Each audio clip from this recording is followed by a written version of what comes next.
So গলাটা একটু ভাঙ্গা, বিকজ 21শে ফেব্রুয়ারিতে স্লোগান দিতে গিয়ে শহীদ মিনারে গলাটা ভেঙে গেছে, তাই সবার কাছে দুঃখিত। আজকে আলোচনার হেডলাইন দিয়েছি যে বাংলাদেশ আওয়ামী লীগ ব্যর্থ হলে বাংলাদেশ ব্যর্থ হবে, তাই বাংলাদেশকে রক্ষা করতে হলে আওয়ামী লীগকে ব্যর্থ হওয়া চলবে না। কারণ আমরা দেখেছি যে আপনি যদি শুধু এখন না, বর্তমান প্রেক্ষাপটে না, আপনি যদি অতীতের ইতিহাসও দেখেন, যখন আওয়ামী লীগ বিপদগ্রস্ত হয়েছে, যখন আওয়ামী লীগ বাধাগ্রস্ত হয়েছে, তখন বাংলাদেশ বিপদে পড়েছে। আবার যখন আওয়ামী লীগ জেগে উঠেছে, তখন বাংলাদেশ জেগে উঠেছে। বাংলাদেশ আওয়ামী লীগ এবং বাংলাদেশ দুটি পরস্পর সমার্থক শব্দ, একে অপরের পরিপূরক। কারণ এই বাংলাদেশটির জন্ম হয়েছিল বাংলাদেশ আওয়ামী লীগের নেতৃত্বে। তাই বাংলাদেশ আওয়ামী লীগ ছাড়া এই দেশকে কেউ বেশি ভালোবাসে না, এবং এই দেশকে কেউ বেশি দিতে পারে না, এবং এই দেশের উন্নয়নে এর চেয়ে বড় ভূমিকা কেউ রাখতে পারে না। তাই বাংলাদেশ আওয়ামী লীগ যদি ব্যর্থ হয়, তাহলে দেশ ব্যর্থ হবে। তাই দেশের প্রয়োজনে বাংলাদেশ আওয়ামী লীগকে সফল হতে হবে। আপনারা দেখেছেন যে ৭১-এর মুক্তিযুদ্ধে বাংলাদেশ আওয়ামী লীগ কিন্তু এই দেশটিকে স্বাধীন করেছে। আবার ৭৫-এ যখন বঙ্গবন্ধুকে ষড়যন্ত্রের মাধ্যমে হত্যা করা হয়, তখন বাংলাদেশ কিন্তু একটি খাদের কিনারায় গিয়েছিল। সেই খাদের কিনারা থেকে দীর্ঘ পথ পরিক্রমায় আবার বঙ্গবন্ধু কন্যা শেখ হাসিনা যখন দলটির হাল ধরে, তখন বাংলাদেশ আবার আস্তে আস্তে ঘুরে দাঁড়াতে শুরু করে।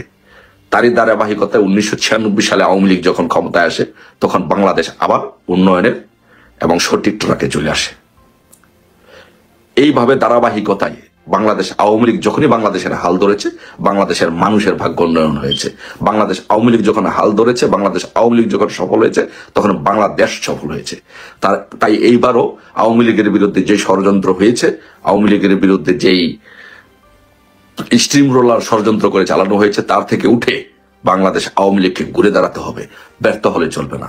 আর বাংলাদেশকে রক্ষা করতে হলে অবশ্যই আমি এদেশের জনগণকে বলবো, ছাত্র জনতা, কৃষক, শ্রমিক, মেহনতি মানুষ, পেশাজীবী মানুষ, বুদ্ধিজীবী মানুষ, সংস্কৃতি মনা মানুষ, সকলকে বলবো, আপনারা যদি দেশকে বাঁচাতে চান, তাহলে আওয়ামী লীগকে বাঁচাতে হবে, আওয়ামী লীগের পতাকা তলে আসতে হবে, আওয়ামী লীগকে ঐক্যবদ্ধ করতে হবে, আওয়ামী লীগকে সহযোগিতা করতে হবে। আর যদি সেটি করতে ব্যর্থ হন, তাহলে দেশ ব্যর্থ হবে। আর সেটি করতে পারলে আওয়ামী লীগ, বাংলাদেশ বাঁচবে। আজকে আপনি দেখেন, আজকে পত্রিকায় এবং বিভিন্ন জায়গায়, সামাজিক যোগাযোগ মাধ্যম সহ পত্রিকার সব জায়গায় নিউজ আসছে। কি নিউজ আসছে আপনি দেখেন, শুধু গত 24 ঘন্টার একটা ডাটা ফেসবুকে সহ বিভিন্ন সামাজিক যোগাযোগ মাধ্যম এবং পত্রিকা, অনলাইন চ্যানেল সহ বিভিন্ন গণমাধ্যম এগুলো প্রচার করেছে যে শুধু গত 24 ঘন্টায় বাংলাদেশে যা হয়েছে, এই ৭১-এর মতো বিভৎস ঘটনার দিকে চলে যাচ্ছে।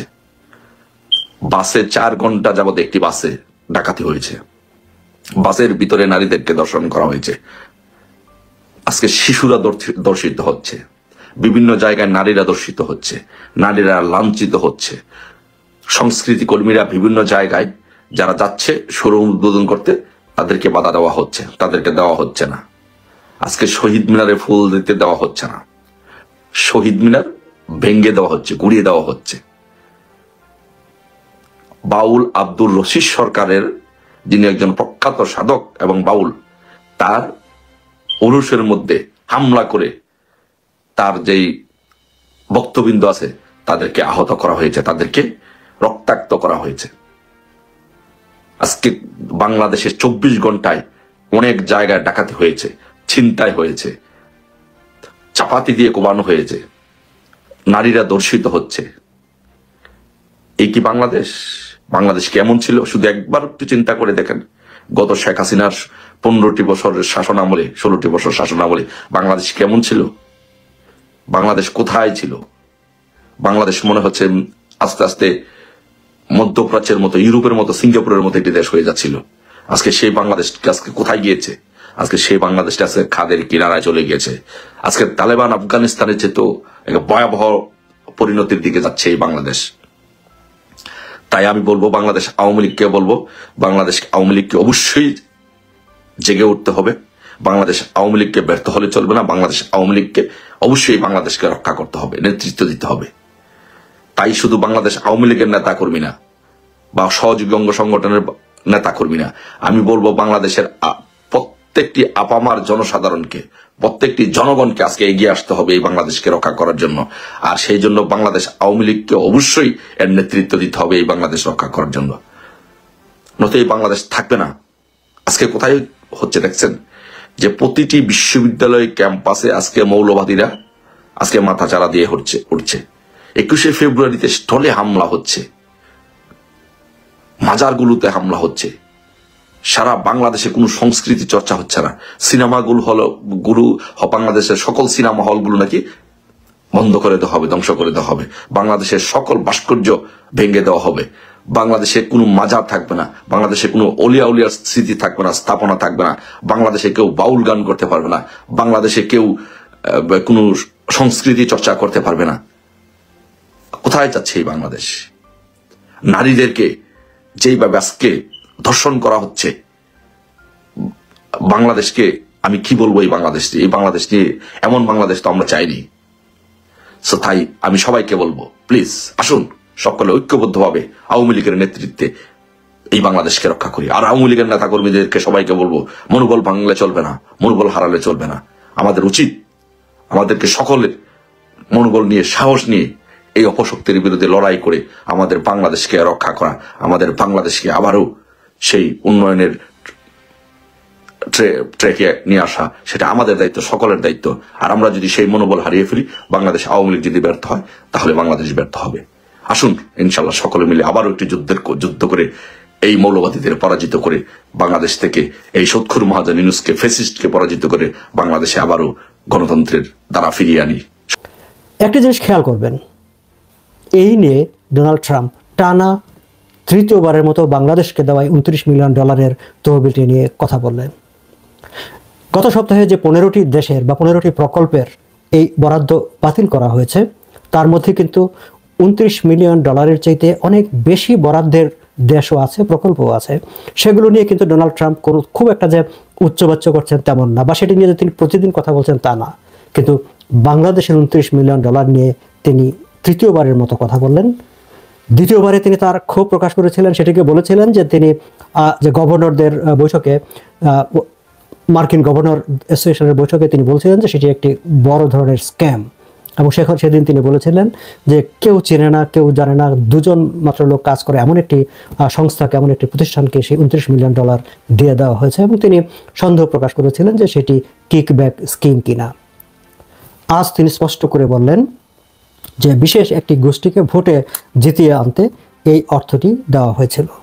দর্শক, প্রতি বছরই ওয়াশিংটনে কনজারভেটিভ পলিটিক্যাল অ্যাকশন কনফারেন্স নামে এই অত্যন্ত গুরুত্বপূর্ণ কনজারভেটিভদের এই সম্মেলনটি হয়ে থাকে।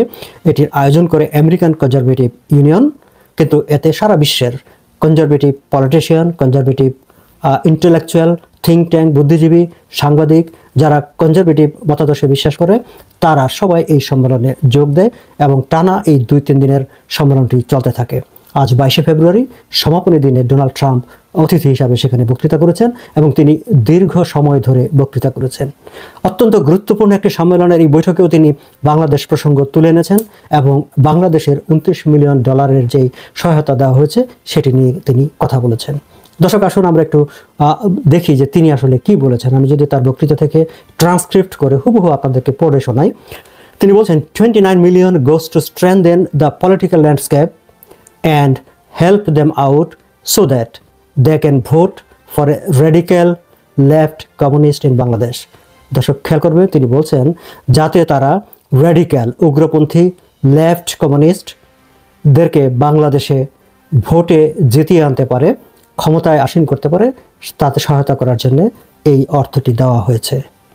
তিনি সেই সমাবেশে প্রশ্ন করেছেন, বলছেন you have to see who they supported. তারা মানে তার যে আগের সরকার, সেই সরকার ডেমোক্রেটরা কাদেরকে সমর্থন করত বাংলাদেশে, সেটি আপনাদেরকে দেখতে হবে। দর্শক, আপনারা জানেন যে জো বাইডেন সরকারের আশীর্বাদ বাংলাদেশে কাদের প্রতি ছিল? আওয়ামী লীগ সরকারের প্রতি তাদের একেবারেই মানে দু চোখের বিষ হয়ে উঠেছিল আওয়ামী লীগ সরকার, সেটিও প্রকাশ্য। এবং ডোনাল্ড ট্রাম্প সে কথাটি বলছেন, you have to see who they supported, তারা কাদেরকে সমর্থন করতো সেটা আপনাদেরকে দেখতে হবে।